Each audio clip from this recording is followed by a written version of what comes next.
Kumusta mga kaibigan? At sa video na ito ay pag-uusapan naman natin kung bakit mura ang mga American cars katulad ng Ford at Chevrolet pagdating sa second hand dito sa Pilipinas. Sabi ng iba, overpriced daw ang Ford. Sabi din ng iba, hindi daw matibay at kapag sinabing American cars, mamahalin ang mga parts. Hindi tulad ng Japanese cars tulad ng Toyota, Nissan at Mitsubishi. Ang ibig sabihin ng Ford ay found on road dead, sabi ng iba. Dahil madalas masira, nagkakaroon tuloy ng inflation ng mga presyo ang mga Japanese cars sa Pilipinas.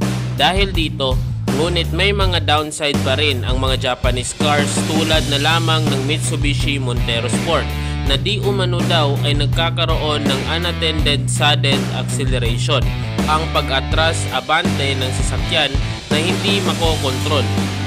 Ngunit bumawi din ang Montero dahil mas matibay at mas magaan na ang sasakyan nila ngayon. Kaya ang payo ng karamihan, kung gusto mong bumili ng second hand, mag-Toyota o Honda ka na lang.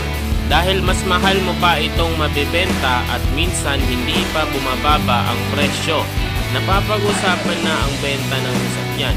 Pag American cars naman, hindi gaano ito ka-accurate pagdating sa mga parts at mababa din ang resale value nito.